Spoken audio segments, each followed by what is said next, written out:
Hello everyone. Today's story is about a woman whose son suddenly told her to remarry. So please listen. Mom, remarry. That one word from my drunk son changed my life. I never thought such a story would come to me. Because I'm already 60 years old. I haven't even held a man's hand in the last 10 years. Yoko Kaneyama is a 60-year-old woman who has raised her son alone.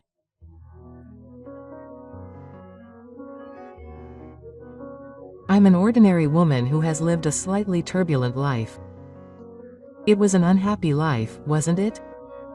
Sometimes I find myself muttering to myself like that.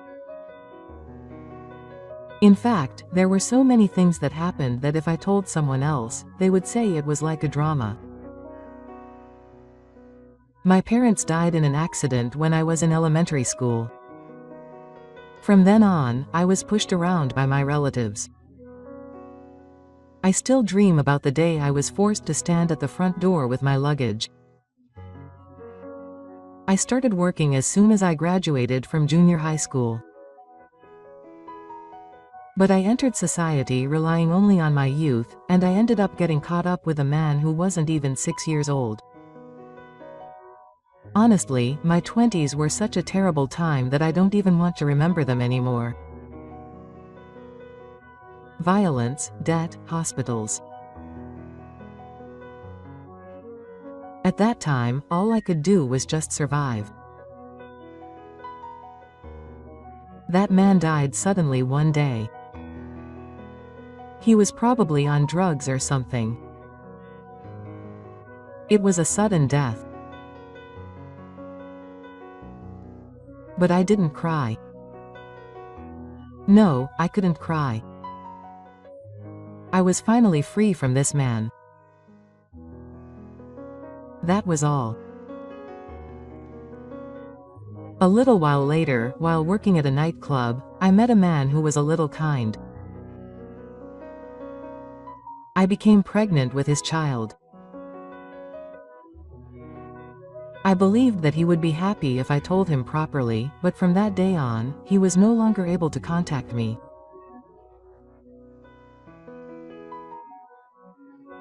I was stunned and alone with my baby. But that child kept me alive.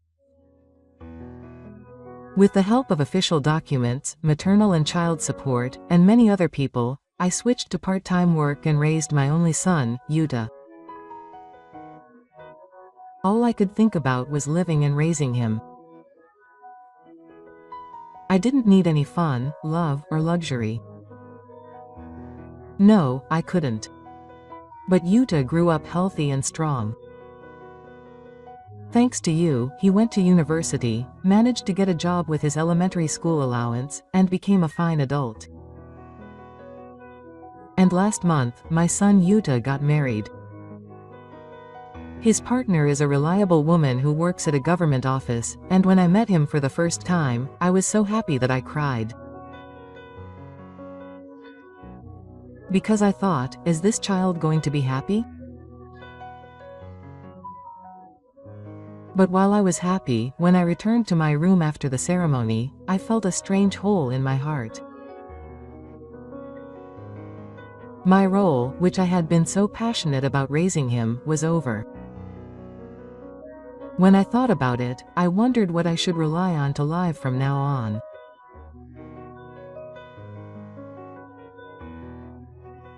And one Sunday, when that hole was still a little lingering, Yuta came to visit us with his wife.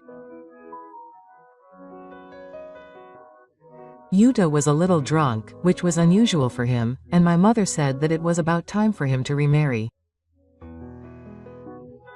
I laughed and said, "What are you talking about? I don't have a partner," and you said, "You have Uncle Masayuki. He likes you, mother." Quote.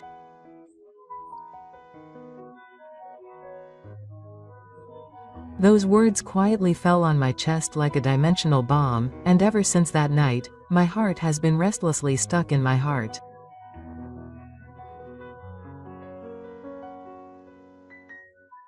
Uncle Masayuki likes me. Those words could not be removed from my head.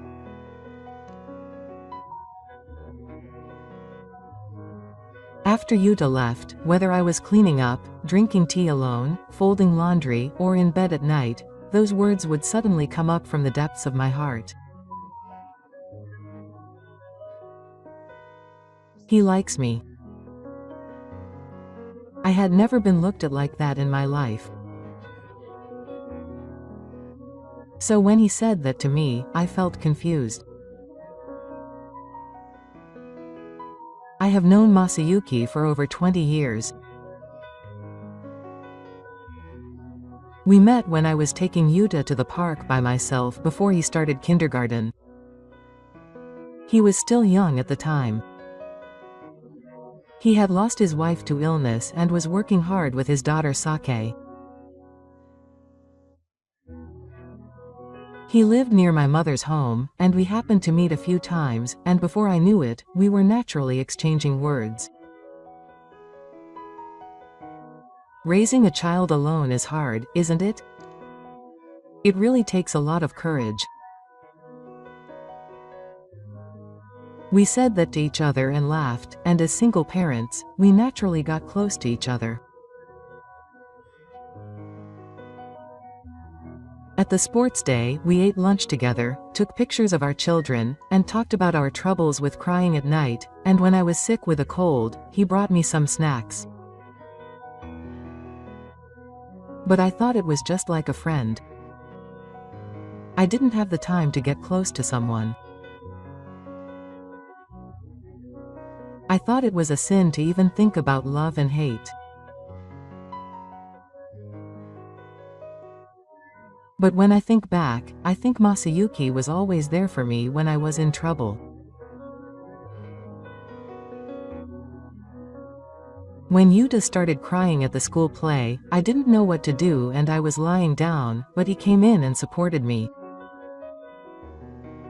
When we moved, he silently carried the heavy furniture. At the end of the year, he shared his money with me because he made extra, and on cold nights, he brought me a Tupperware of pork soup because it would warm me up. I wonder how many times he saved me. I didn't realize it, but Masayuki's kindness was always in my life. What should I do if he told me that he loved me? I've already forgotten my confidence as a woman. In the mirror, I saw that my face was getting more wrinkled, my age was showing on my neck, my chest was getting thinner, and my back was getting a little rounder. But you can't tell me that you like me like that. Just as I said that, the doorbell rang. I looked at the clock in surprise and saw that it was only after 3 p.m.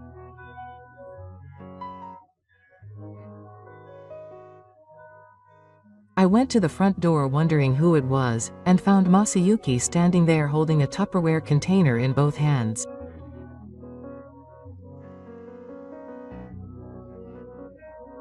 The moment I saw him, I felt like my heart was shrinking.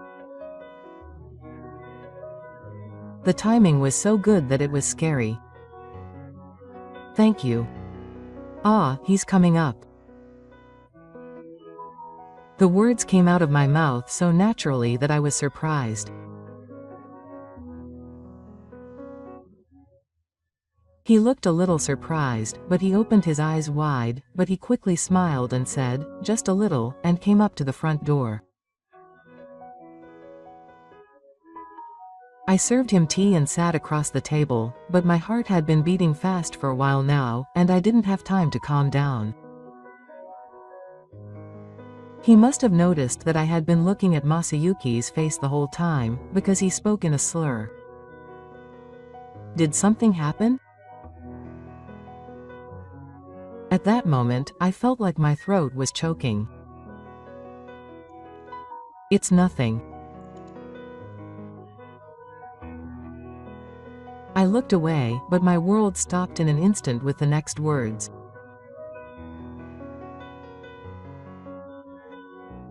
So you heard it from Yuta. It was a quiet voice that I felt. But it reached me clearly. You're finally aware of me. With those words, I understood everything. There was no lie in Masayuki's eyes. They were sweet and quiet, but they were looking straight at me. I couldn't help but lower my eyes, as if I was being held captive by his gentle gaze. I'm sorry. I had no idea that you felt that way. I felt a mixture of apologetic and a strange feeling that made my heart warm. I didn't want you to notice. Because we were both busy raising our children. Masayuki laughed a little. It was a gentle smile that seemed to gently open the feelings that had been hidden deep in my heart with his own hands. But I think it's okay now.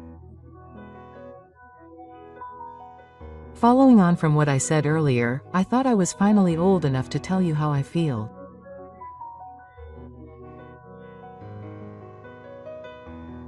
I couldn't say anything.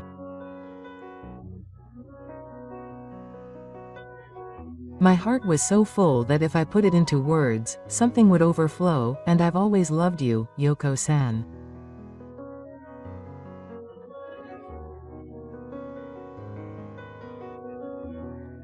The moment the words fell, tears spilled out. My throat was clogged and I couldn't breathe properly. Have I ever cried like this when someone told me they loved me in my life? I'm sorry. I didn't mean to make you cry. Saying that, he gently put his hands on my shoulders. His hands were big and warm, and I felt like my heart was screaming that I wanted to be touched by such hands.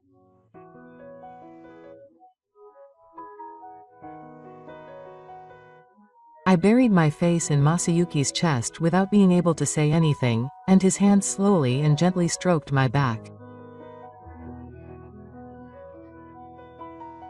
It was the first time in my life that I felt a sense of protection. It was not violent, it was not a convenient desire, it was just pure warmth. I looked at him like that. Our eyes met, and without saying anything, our faces naturally came closer and our lips touched. It was a really gentle kiss. It was the first real kiss I'd ever had. It wasn't hot, it wasn't strong, it was just a confirmation of a warmth that wrapped me in care. I felt calm. I slowly nodded when he said that. My heart was still beating and my face was still red, but strangely, I felt relieved. I'm already 60 years old. He smiled at me and said that, and he hasn't changed at all since we first met. To me, you've always been an attractive person. His eyes were so straight that I almost cried again. I think it's time for us to live our lives thinking only of ourselves. From now on, it's our turn to take care of ourselves. And then he said, Yoko, will you marry me?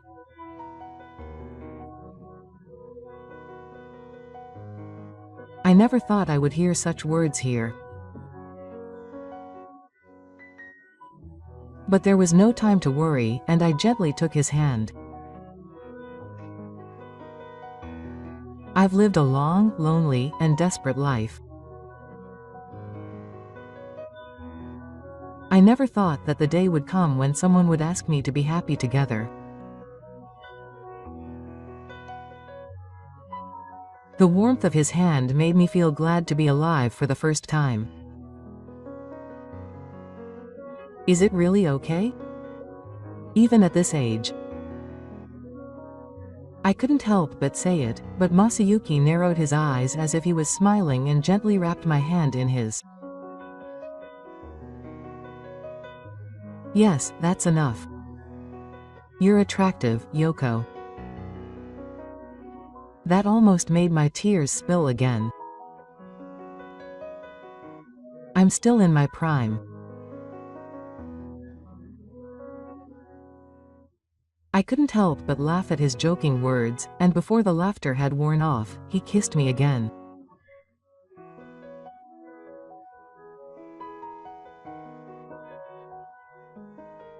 It was a little deeper and a little hotter than the previous kiss, and before I knew it, I had my eyes closed as if clinging to the kiss.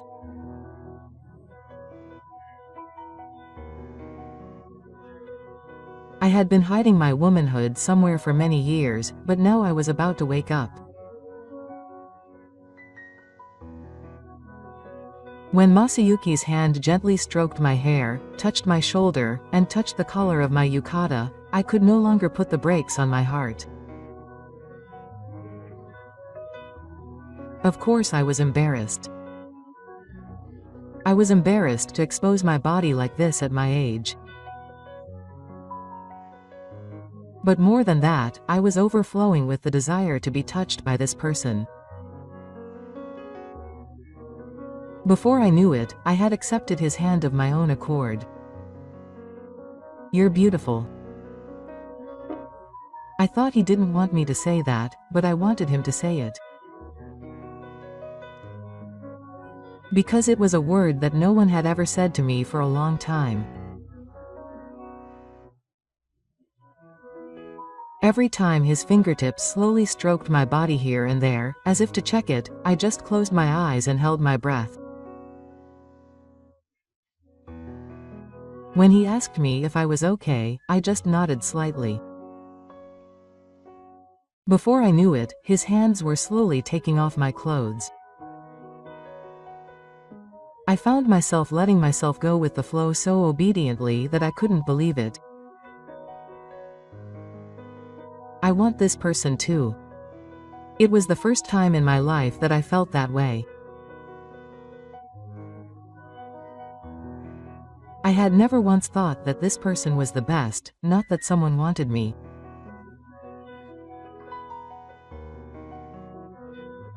When our bodies overlapped, I couldn't stop the tears from welling up.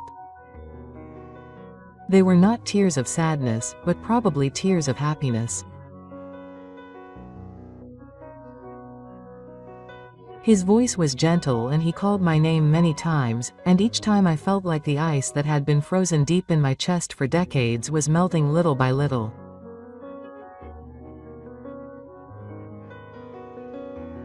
Until now, I had only given my life and only been taken, and I didn't know what it meant to be fulfilled.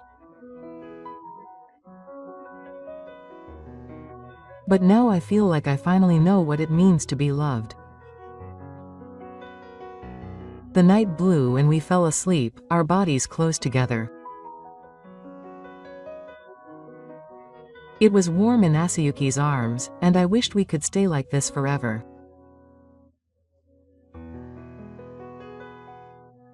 And in the morning, I rested my face against his chest and murmured softly, "Thank you." I felt like I was happy for the first time in my life. Then he stroked my hair and laughed a little shyly. I'm glad I was given such an important role. I didn't cry anymore. Instead, I smiled, said good morning, and gave him a soft kiss. At 60 years old, spring has finally come to me. It was a morning when I truly